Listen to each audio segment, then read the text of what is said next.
కార్తీక మాసంలో చేసే వనభోజనాల విధి విధానాల గురించి తెలుసుకుందాం.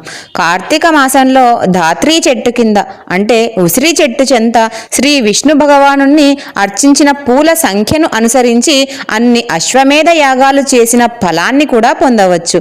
కార్తీక మాసంలో ఉసిరి చెట్టు గల తోటయందు శ్రీ మహావిష్ణువును పూజించి భక్ష్యభోజ్య పంచభక్ష పరమాన్నాలు నివేదించి బ్రాహ్మణులతోనూ బంధువులతోనూ మిత్రులతోనూ భుజించాలి. కార్తీకంలో ఉసిరి చెట్టు చెంత శ్రీ విష్ణు పూజను గావించిన సమస్త క్షేత్రాలయందు శ్రీ మహావిష్ణువును పూజించిన ఫలితాన్ని పొందవచ్చు. సంవత్సరంలో ఏ మాసం నందైనా సరే ద్వాదశి తిథియందు తులసి పత్రిని, కార్తీక మాసంలో ఉసిరి పత్రిని కోయువారు ఘోర నరకాల పాలవుతారని చెప్పి మనకు వన భోజన విధిలో చెప్పబడింది. వీడియో నచ్చితే లైక్ చేసి షేర్ చేయండి. కొత్తగా ఛానల్ని ఈరోజు చూస్తే ఇలాంటి విషయాల కోసం ఛానల్ని ఇప్పుడే సబ్స్క్రైబ్ చేయండి.